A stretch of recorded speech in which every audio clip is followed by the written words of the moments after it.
आप लोगों को ज्यादा बेचैनी है कि बहुजन समाज पार्टी कहीं न कहीं कमजोर हुई, बहुजन समाज पार्टी सत्ता से बाहर हुई। आप इस बात को समझने का काम करिए। यह बेचैनी अगर आपको है तो जिसे इस देश के हुक्मरान बनना था, जिसे देश के सर्वोच्च कुर्सी पर बैठना था, उनको कितनी बेचैनी होगी, तकलीफ है। इसे हमें आपको समझना पड़ेगा और किस तरह की बीमारी है उस बीमारी को ढूंढना पड़ेगा। हमने 4 मुद्दे से इस चुनाव से बाहर हो गए और जानने वाली एक महत्वपूर्ण बात है, उन 4 मुद्दों में 3 मुद्दा बहुजन समाज पार्टी बहुजन समाज का। पहला मुद्दा जो साजिश किया गया और वो साजिश हमारे लोगों के द्वारा की गई, जिसे हम अपना गार्जियन मानते हैं, जिसे हम अपना बुद्धिजीवी समाज मानते हैं, जिन लोगों ने बहुजन समाज पार्टी की सरकार में बड़े पैमाने पर उनका परिवार लाभान्वित हुआ, हर क्षेत्र में उनके परिवार को लोगों को स्थान मिलने का काम किया, ऐसे लोगों के हम लोगों साजिश शिकार हुआ। तो पहला साजिश हुआ जो बहुजन समाज पार्टी का मुद्दा था, संविधान का सम्मान करने वाला अगर भारत में कोई राजनीतिक पार्टी तो उस पार्टी का नाम बहुजन समाज पार्टी, दूसरा कोई राजनीतिक पार्टी नहीं। अगर देश में भारतीय संविधान को लागू करने वाला भारत में कोई नेता है तो उस नेता का नाम बहन कुमारी मायावती है, दूसरा कोई और नेता नहीं है। लेकिन फिर भी उस बहकावे में हम लोग आ गए, समाज पूरा बहक गया कि देश का संविधान खतरे में है। जिन लोगों ने अपनी सरकार में देश के संविधान का सम्मान नहीं किया, जिन लोगों ने अपनी सरकार में इस देश के गरीब, मजलूम, पिछड़ा, दलित समाज के लोगों को, आदिवासी समाज को सम्मान नहीं दिया, उन लोगों के हमारे लोगों ने रहनुमा मान लिया कि देश के संविधान के रक्षक फलाने। दूसरा मुद्दा आरक्षण का। यह आरक्षण का मुद्दा जो इस देश में, भारत देश में अगर राजनीतिक पार्टी में किसी ने आरक्षण को बड़े पैमाने पे लागू कराने का काम किया, उस दल का नाम बहुजन समाज पार्टी है और एक ही नेता है बहन कुमारी मायावती जी।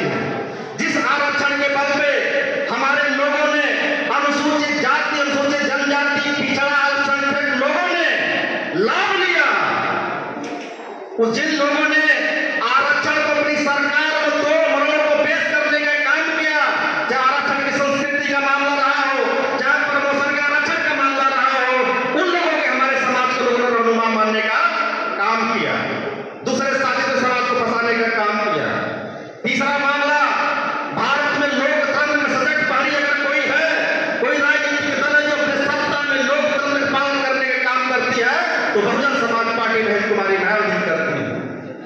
संविधान, आरक्षण और लोकतंत्र के तीनों मुद्दा बहुजन समाज पार्टी का था, लेकिन हमारे लोगों ने समाज को गुमराह करने का काम किया और लोकतंत्र, संविधान, आरक्षण की बात उनके हवाले करने का काम किया जिन्होंने अपने सत्ता में फर्जिया उड़ाने का काम किया।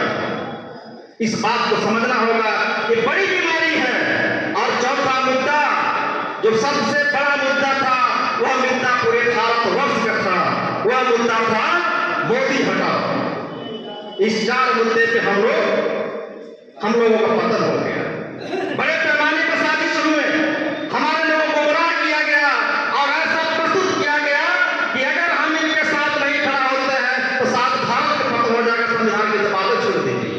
लेकिन साथियों, मैं कहना चाहता हूं, जिन लोगों ने बड़े पैमाने पे, क्योंकि ये कोई साधारण बात नहीं है, भारत के सभी राजनीतिक दल, सभी नेता मिलकर के बहुजन समाज पार्टी को खत्म करना चाहते हैं।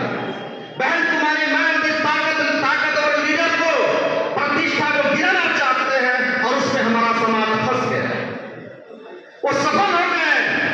आप देखे होंगे कि भारतीय जनता पार्टी की सरकार गिराने की क्षमता अगर किसी के पास था तो बहुजन समाज पार्टी बहन कुमारी मायावती जी के पास है।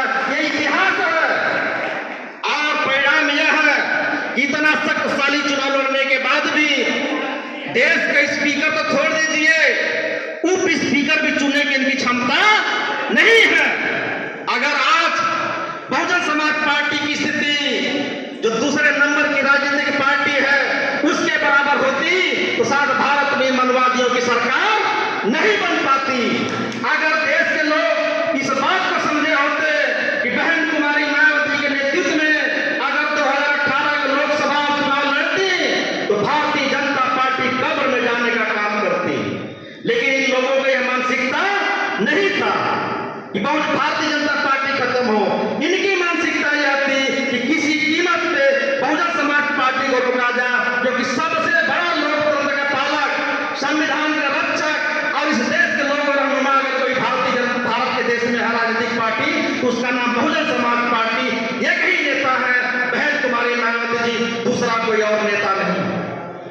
इसलिए हमें आपको समझना पड़ेगा, गलतियां हमसे भी हो सकती हैं, गलतियां आपसे भी हो सकती हैं, और सत्ता ही राजनीति का अंतिम मकसद नहीं होता।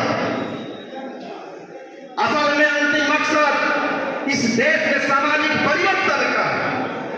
इसलिए साथियों, बड़े लंबे समय से आए हैं, 10:30 बजे, 11:15 बजे तो हम भी आ गए थे, 10 बजे से आप लोग आए हैं।